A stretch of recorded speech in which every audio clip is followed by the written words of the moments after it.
এবং তারপরে অবশ্যই আমার পিতামাতা তো অবশ্যই, তাছাড়া অবশ্যই কৃতজ্ঞতা প্রকাশ করছি আমার প্রিয় শিল্পী সমিতির প্রতি।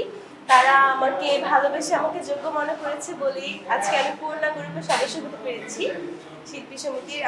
আমার জন্য এটা অনেক বড় একটা পাওয়া, সত্যি কথা, যে আমি যে একজন শিল্পী সেটা সার্টিফিকেট আমি পেয়েছি। এবং কৃতজ্ঞতা প্রকাশ করছি ওনাদের প্রতি, যারা শিল্পী সমিতির যে এবার সভাপতি থেকে শুরু করে সেক্রেটারি এবং বাকি যে সদস্যবৃন্দ যারা ছিলেন সম্মানিত, তারা আমাকে আমার ইন্টারভিউ নেওয়ার মাধ্যমে কিন্তু আমাকে যোগ্য মনে করেছে বলেই আজকে আমি শিল্পী সমিতির মেম্বার হতে পেরেছি। এবং সত্যি খুবই ভালো আছে এবং আপনাদের প্রতি অনেক বেশি কৃতজ্ঞতা প্রকাশ করছি যারা কিনা সাংবাদিকেরা আছেন সম্মানিত, যে আপনারা আমাদের জন্য দোয়া করেছেন, আপনারা চান যে আমরা অনেক এগিয়ে যাই। এবং আমি শিল্পী সমিতির মেম্বার হিসেবে এতটুকু আপনাদেরকে বলতে পারি যে ইনশাল্লাহ আমি চলচ্চিত্রকে স্বাধীনতার মাধ্যমে সামনের দিকে এগিয়ে নিয়ে যাওয়ার চেষ্টা করব। কিন্তু সময় কি পরিকল্পনা আছে যে বাবার মতো এসএসসি থেকে নির্বাচন করা, পরিকল্পনা কি আছে? সেটা দেখা যাবে, সেটা যদি আপনারা চান, যদি শিল্পী সমিতি চায় আরো বড় হই। এখন তো আমি অনেক ছোট, এই বছর এসএসসি দিলাম, আমার রেজাল্ট দিবে জুলাই 20 তারিখে, সবাই দোয়া করবেন। সো এরপর আরো বড় হই ইনশাআল্লাহ, ইউনিভার্সিটিতে উঠি, এরপরে দেখা যাবে। যদি মনে হয় যে তারা মনে করে যে আসলে আমি যোগ্য এবং আপনারা যদি মনে করেন তাহলে হয়তোবা। আরেকটা যে দেখছি যে বাবার সিনেমা ঈদে রিলিজ হয়েছে অফিসার, বাবার সাথে যে সিনিয়র অভিনেতাদের সাথে যে সিনেমা দেখেছেন, সেই অনুভূতিটা কেমন লেগেছে? সত্যি খুবই অনুভূতিটা খুবই ভালো এবং খুবই সম্মানের জন্য ছিল আমার জন্য, কারণ তাদের মতো গুণী গুণী অভিনেত্রীদের সাথে সিনেমা দেখা কিন্তু অনেক বড় একটা ব্যাপার এবং আপনারা ছিলেন পাশে, এটাও আমার জন্য অনেক বড় একটা পাওয়া।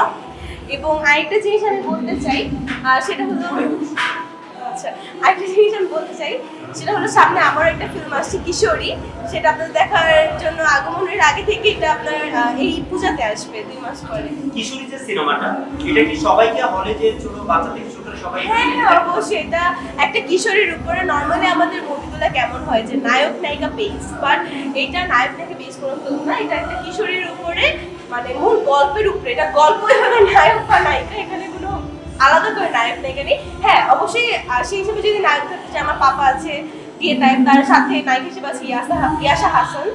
সো কিন্তু এমনি যদি আমরা মেইন হিসেবে দেখি যে এটা গল্পটাই হলো মূল নায়ক। আপনার বাবা একজন বাংলাদেশের জনপ্রিয় একজন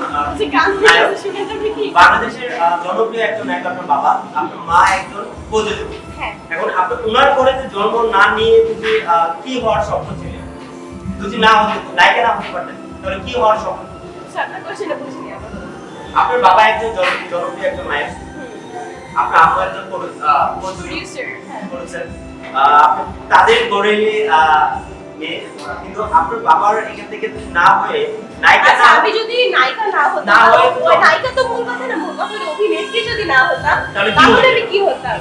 আমার নায়িকা আছে, আমি তো পুলিশ অফিসার হব, আগে বলেছি বিসিএস তে পুলিশ অফিসার হওয়ার ইচ্ছা আছে।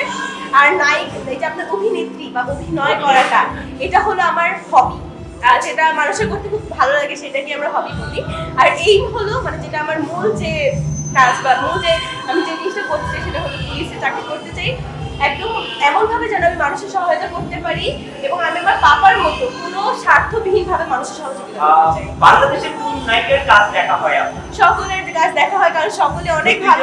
নাম বলা হয় যে সবাই আমি কারো নাম এক্সট্রা করে, যেমন বলতে গেলে কি ববি মামা আছে, মাহিয়া মাহি মামা আছে, বিশ্বাস মামা আছেন, এরপরে পরিমণি মামা আছে, ববি মামা আছেন, সবাই সবাই। শাবনূর মৌসুমীর কাজটা আপনার কেমন লাগে? আল্লাহ, তারা তো অনেক হাই লেভেলের, তাদের নাম মুখে নেওয়া মনে হয় আমার জন্য অনেক বেশি, কারণ আমি অনেক ছোট।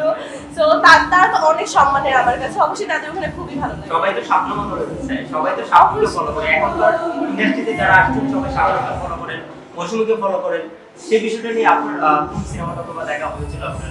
আমি সব সিনেমাই দেখার চেষ্টা করি পড়াশোনার পাশাপাশি, কারণ আমার পড়াশোনার তো অবশ্যই সবার আগে রাখতে হবে। তো পড়াশোনার পাশাপাশি চেষ্টা করি সব মুভি দেখা, বাংলাদেশের মুভি বলেন বা বাংলাদেশের মুভি বলেন। Thank you. আসসালামু আলাইকুম।